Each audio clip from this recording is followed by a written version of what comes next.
এই গল্পটি সম্পূর্ণরূপে কল্পনাপ্রসূত। এর সাথে কোনো বাস্তব ব্যক্তি, ঘটনা বা স্থানের মিলিয়ে দেখা ঠিক নয়। কোনো চরিত্র বা ঘটনার সাথে বাস্তব জীবনের কোনো মিল থাকলে তা সম্পূর্ণরূপে কাকতালীয়। এই গল্পের উদ্দেশ্য শুধুমাত্র বিনোদন। নমস্কার বন্ধুরা, আমি রূপম আর আপনারা শুনছেন রূপম স্টোরি লাইন্স। আজ আমাদের বিশেষ নিবেদন নতুন বাড়ি। গল্পটা শুরু হচ্ছে, শুনতে থাকুন।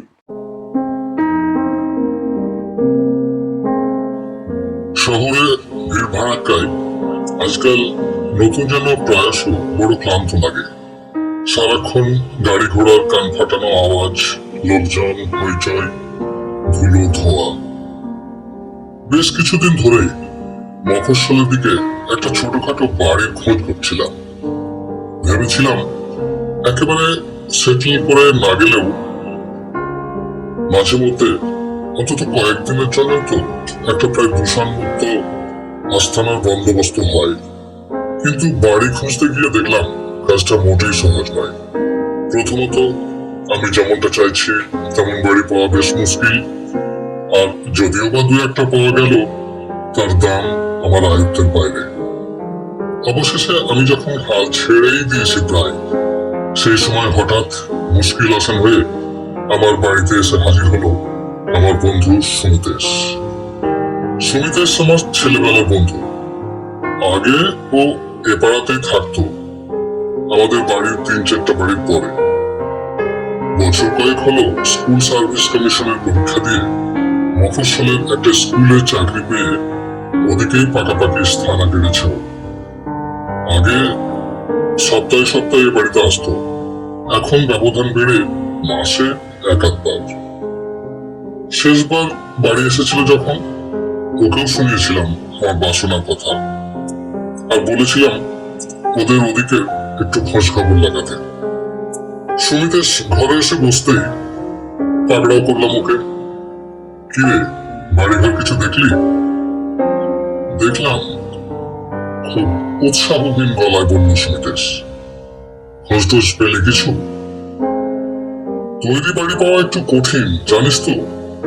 তাছাড়া তোর আবার সঙ্গে একটু গাছপালা চাই, নির্জনতা চাই। তাহলে কি হবে না বলছিস? জমি কিনতে চাইলে হতে পারে। অত দূরে জমি কিনে বাড়ি করব এ সময় আমার নেই। তাছাড়া 2-1 দিনের জন্য গিয়ে থাকা, তার জন্য তো আমার বাড়িটাই রয়েছে। সুমিতেশ বেশ আন্তরিক ভাবে বলল। ব্রুস, ওসবে হয় না, বললাম। হয় না যখন, তাহলে ঝাউতলার ভুতুড়ে বাড়িটাই কিনে ফেলগে যা। ঝাউতলার ভুতুড়ে বাড়ি মানে? অবাক হয়ে জিজ্ঞেস করলাম আমি। আমার বাড়িটা যে অঞ্চলে, তার থেকে 2 কিলোমিটারের মতন এগুলোই ঝাউতলা। এলাকাটা বেশ ফাঁকা ফাঁকা, দেদার গাছপালা, বাগান আগান আছে। একটা মস্ত ঝিল আছে পানায় বোঝা। ওখানেই এক প্রান্তে একটা 2 কামরার একতলা বাড়ি আছে। বাড়ির সামনে কিছুটা ঘাসে ঢাকা উঠোন, পাশে ছোট্ট বাগান। পাঁচিলে ঘেরা বাড়িটা দেখতেও সুন্দর, যেন একটা বন বান্ড। ফ্যান্টাস্টিক। সুমিতেশের কথা শেষ হবার আগে বলে উঠি আমি। কিন্তু মুশকিল, বাড়িটার বদনাম আছে। কাজে মালিক বিক্রি করতে চাইলেও বাড়িটা কেনার জন্য কোনো খরিদ্দার পাওয়া যাচ্ছে না। কিরকম বদনাম বাড়িটা? বেশ উৎসাহিত হয়ে জিজ্ঞেস করি আমি। বাড়িটা ভুতুড়ে।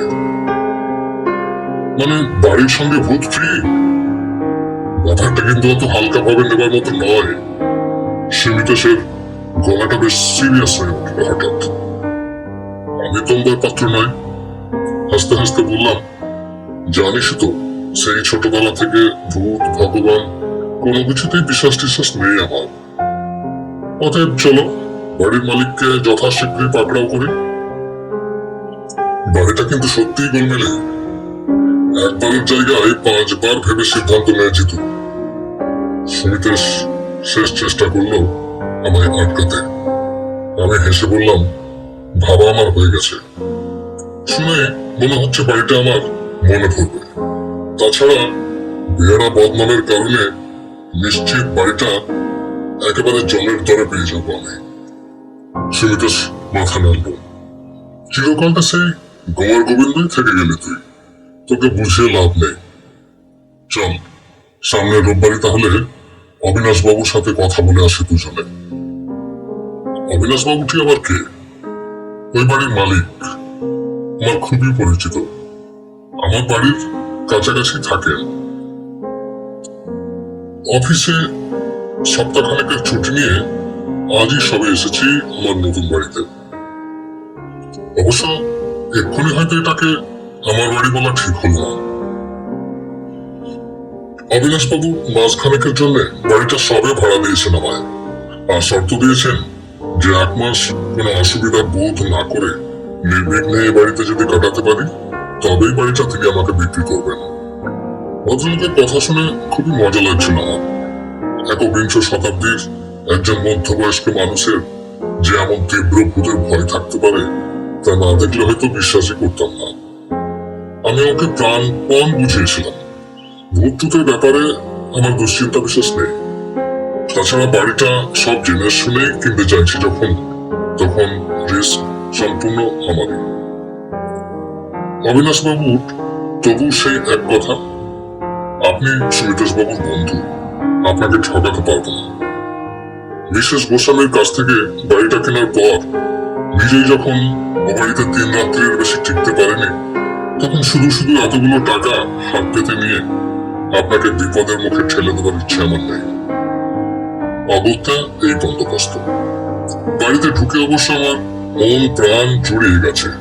ছোট্ট ছবির মতো বাড়ি, ঠিক যেমনটি আমি চেয়েছিলাম। বাড়ির আসবাবপত্র, ঘর গৃহস্থলের জিনিসপত্র বেশ শৌখিন ও রুচিশীল। এ সমস্তই বাড়ির আগের মালিকের। এই সমস্ত কিছু সমেতই বাড়িটা কিনেছিলেন অবিনাশ বাবু। ঠিকঠাক শক্তপক্ত লোক পেলে এইভাবে যাবতীয় আসবাব সমেত বাড়িটা বিক্রি করতে চান তিনি। এই বাড়িটাকে ঝেড়ে মুছে পরিষ্কার পরিচ্ছন্ন রাখার জন্য একজন লোকও রাখা আছে। সে আপাতত আমার হাট রান্না বান্না করে দেবে কথা হয়েছে। অবশ্য ছেলেটাকে সন্ধ্যার পর ওই বাড়িতে 1 মুহূর্ত আটকে রাখবো না। আমাকে দিয়ে বাস এ কথা কবুল করিয়ে নিয়েছে।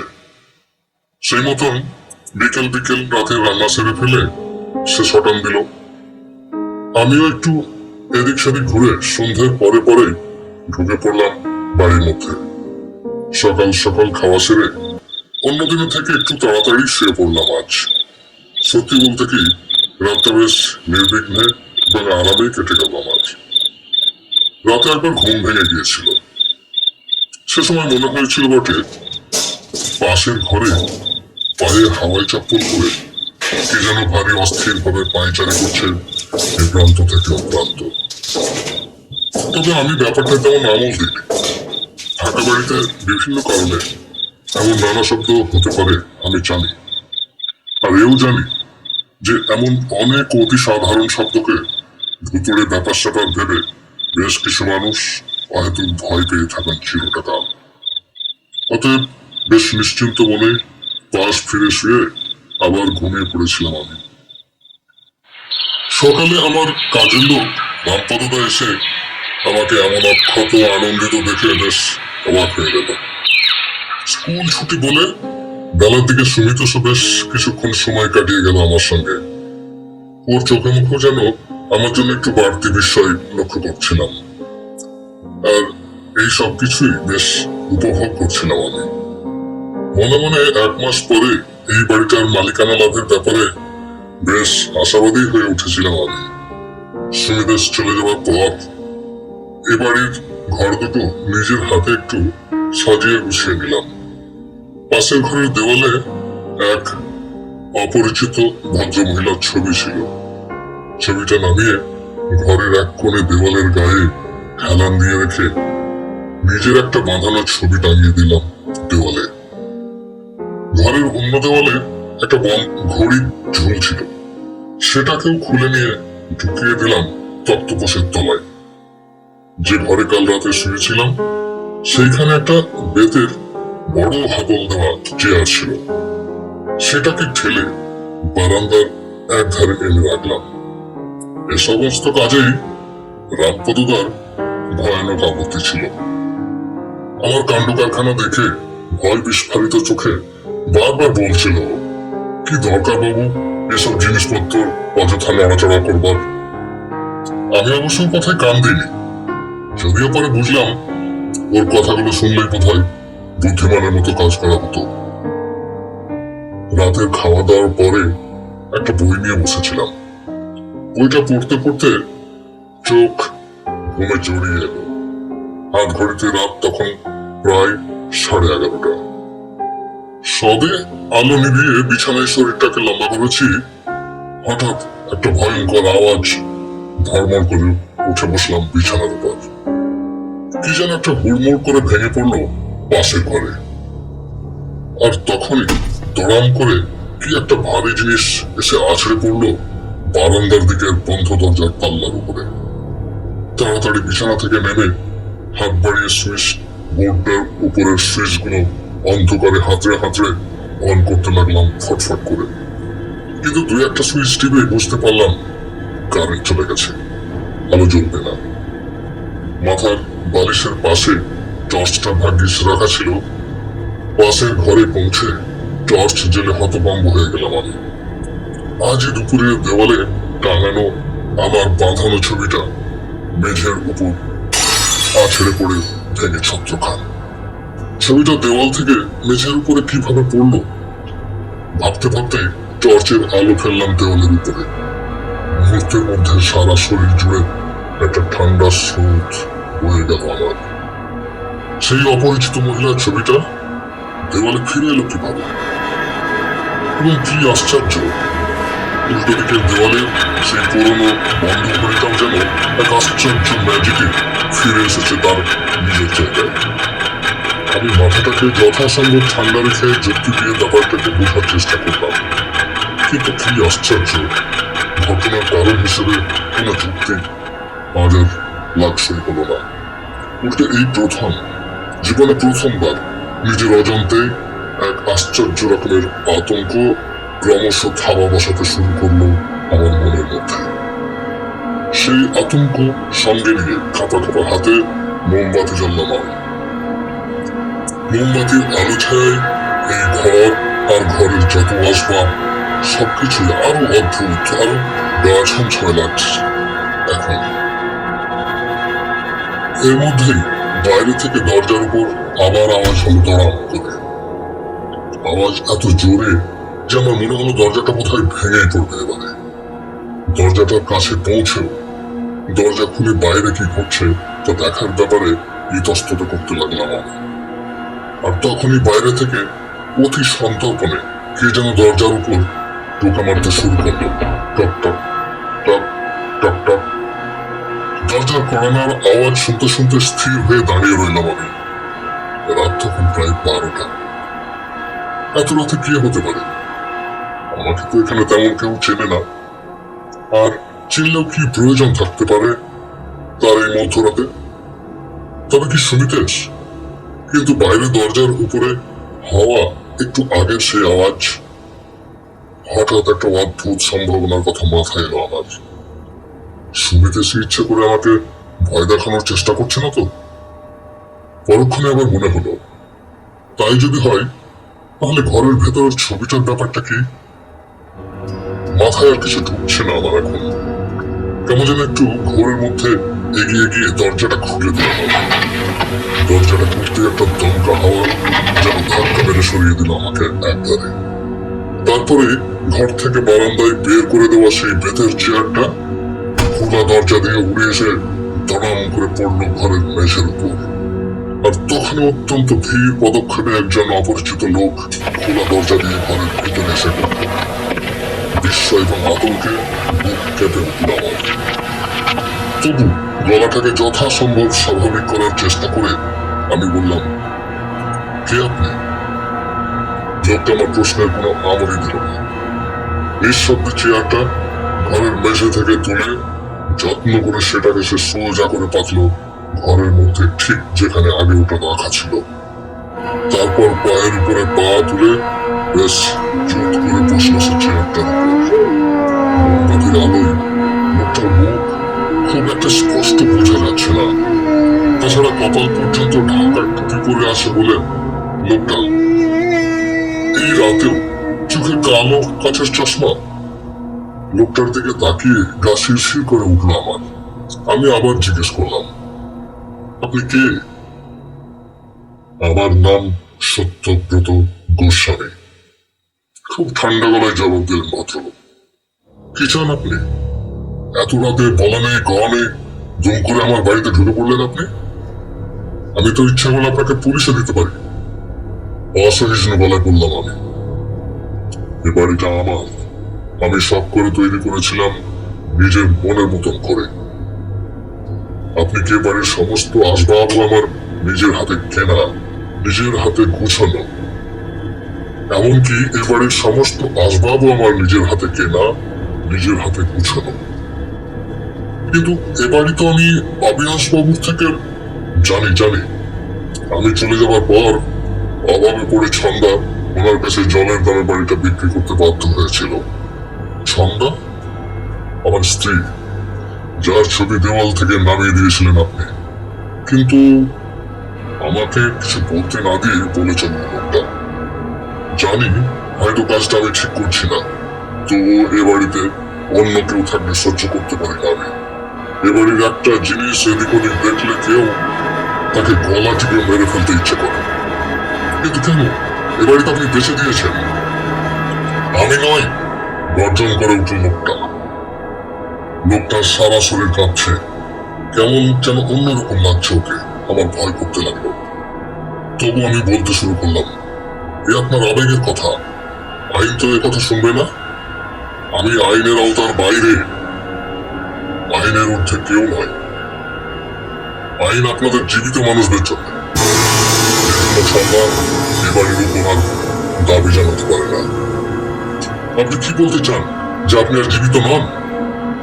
এটাই ঘটনা। আমি মিথ্যে বজ্রকে বিশ্বাস করি না। অযথা ভয় দেখানোর চেষ্টা করছেন আপনি আমাকে। আমি ভয় পাচ্ছি না, সাবধান করতে চাইছি। আমি ভয় দেখাচ্ছি না, সাবধান করতে চাইছি আপনাকে। কিসের জন্য? অযথা জেদ করলে পরে আপনার বিপদ হতে পারে। আমি বিশ্বাস করি না আপনি মৃত। 2 বছর আগে অফিসের কাজে দিল্লি যাওয়ার সময় ট্রেন দুর্ঘটনায় মৃত্যু হয় আমার।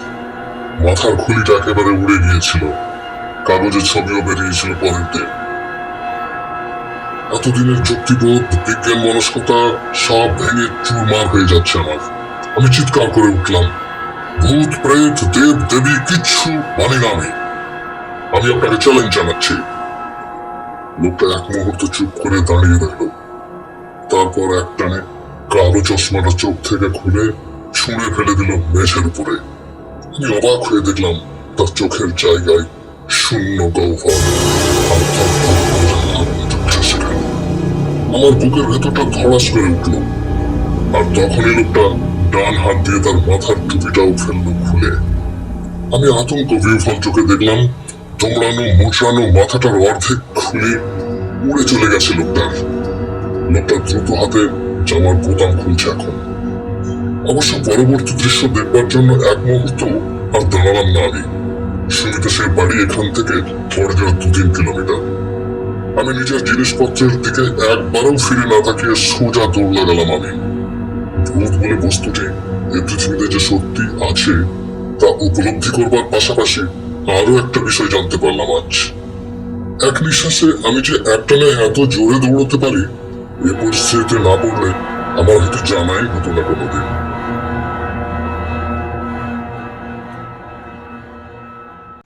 বন্ধুরা, শেষ হলো আজকের গল্পটা আপনাদের কেমন লাগলো অবশ্যই কমেন্টে জানাবেন। যদি ভালো লাগে অবশ্যই ভিডিওটা লাইক করবেন, আর আমাদের চ্যানেলে নতুন না থাকলে অবশ্যই চ্যানেলটা সাবস্ক্রাইব করে রাখবেন এরকম আরও নতুন নতুন গল্প শোনার জন্য। আজকের মতো এখানেই রাখছি। পরের দিন দেখা যাচ্ছে একটা ধামাকাদার নতুন গল্পের সাথে। ততক্ষণের জন্য সবাই সুস্থ থাকবেন, ভালো থাকবেন, আর অবশ্যই রূপমের স্টোরি লাইন শুনতে থাকুন। ধন্যবাদ।